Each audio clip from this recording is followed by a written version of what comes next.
বেশি টাকার পিছনে ভেবো না, ট্যালেন্ট, কোয়ালিটি, এডুকেশনের পিছনে ভাগো, যেটা তোমার আলটিমেটলি লাইফে খুশির একটা কারণ হয়ে আসবে।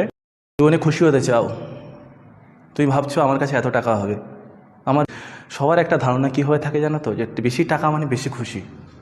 আমি এত টাকা ইনকাম করব মানে আমি কোটিপতি, মানে আমি খুশি। কখনোই নয়। কিন্তু তোমার যদি বেশি টাকা থাকতো আর তুমি যদি খুশি হতে বেশি টাকা থাকলে, তাহলে গুগলে সার্চ করে দেখো who is the happiest person of the world. Might be শোন মুকেশ আম্বানি। দেখাবে না মুকেশ আম্বানির নাম, কারণ উনি আরও বেশি প্রেশারাইজড হয়ে আছে তার বিজনেস নিয়ে, এমনকি রাতে ঘুমও আসছে না। জীবনে যদি খুশি থাকতে চাও, তাহলে তোমার যতটুকু দরকার ততটুকুতে তুমি খুশি থাকতে পারো। তার জন্য কি লাগবে? মেন্টালিটি।